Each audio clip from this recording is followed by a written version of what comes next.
কল্পনা করুন আপনি একটা স্কুলে আছেন, হঠাৎ আপনার পাশের একজন শিক্ষার্থী অদ্ভুতভাবে হাসতে শুরু করলো, তারপর আরেকজন, তারপর আরও কয়েকজন।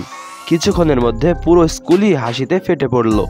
এটা মজার শোনালেও বাস্তবে এমনই এক ভয়ঙ্কর ঘটনা ঘটেছিল 1962 সালে পূর্ব আফ্রিকার তানজানিয়ায়। এক রহস্যময় হাসির মহামারী। কিভাবে শুরু হয়েছিল এই আশ্চর্যজনক ঘটনা? কেন থামানো যাচ্ছিল না এই সংক্রমণ? আজ আমরা জানবো সেই অবিশ্বাস্য গল্প। তো ভিডিওর শুরুতেই বলবো, আপনি যদি এই চ্যানেলে নতুন হয়ে থাকেন তাহলে নিত্য নতুন এরকম ভিডিও পেতে আমাদের চ্যানেলটি সাবস্ক্রাইব করে রাখুন। 1962 সালের জানুয়ারি মাস, তানজানিয়ার কাশাসা নামের একটি গ্রামে অবস্থিত একটি মিশনারি স্কুলে এক অদ্ভুত ঘটনা ঘটে। তিনজন শিক্ষার্থী কোনো কারণ ছাড়াই হঠাৎ হাসতে শুরু করে। প্রথমে মনে হয়েছিল হয়তো এটা একটা মজার ব্যাপার, কিন্তু এরপর আরও শিক্ষার্থীরা হাসতে শুরু করে। ধীরে ধীরে এই হাসি এমন পর্যায়ে পৌঁছায় যে তারা আর থামতে পারছিল না। কেউ 10 মিনিট হাসতো, কেউ 1 ঘন্টা, কেউ বা 16 ঘন্টা পর্যন্ত। স্কুলের শিক্ষকরা আতঙ্কিত হয়ে পড়লেন। তারা পড়াশোনা বন্ধ করে দিলেন, কিন্তু হাসি থামলো না, বরং এটি পুরো স্কুলে ছড়িয়ে পড়তে লাগলো। কিছু শিক্ষার্থী অজ্ঞান হয়ে যাচ্ছিল, অনেকে বমি করছিল, কিন্তু হাসি থামছিল না। কয়েক সপ্তাহের মধ্যে এই রহস্যময় হাসি কেবল স্কুলেই সীমাবদ্ধ থাকলো না, শিক্ষার্থীদের পরিবারের সদস্যরাও এতে আক্রান্ত হতে শুরু করলো।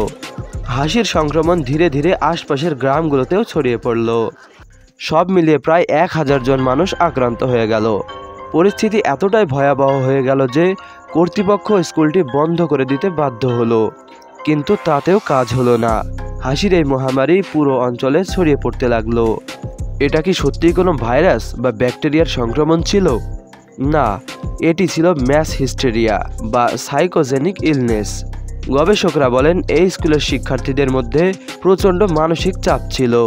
পরীক্ষা, কঠোর শাসন, সামাজিক সংকট, এসব কারণে তাদের মস্তিষ্ক এমন অদ্ভুত প্রতিক্রিয়া দেখাতে শুরু করে। এই ঘটনা ছিল স্ট্রেস ইনডিউসড ম্যাস হিস্টেরিয়ার একটি বিরল উদাহরণ, যেখানে মানুষের মনোভাব অন্যদের মধ্যেও সংক্রমিত হয়। এই মহামারী প্রায় 18 মাস ধরে চলেছিল।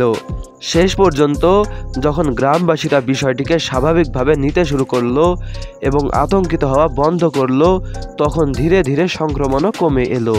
কোনো ওষুধ বা চিকিৎসা ছাড়াই হাসির মহামারী শেষ হয়ে গেল, যেমনটি এটি এসেছিল একদম অপ্রত্যাশিতভাবে। এই ঘটনা আমাদেরকে শিখিয়েছে যে কখনো কখনো আমাদের মস্তিষ্ক এমন প্রতিক্রিয়া দেখাতে পারে যা বিজ্ঞানও ঠিকমতো ব্যাখ্যা করতে পারে না। এমন রহস্যময় ও অবিশ্বাস্য ঘটনা জানতে আমাদের চ্যানেল সাবস্ক্রাইব করুন। আপনার মতে এমন ঘটনা ভবিষ্যতে আবার ঘটতে পারে? কমেন্টে জানান। দেখা হবে পরবর্তী কোনো ভিডিওতে।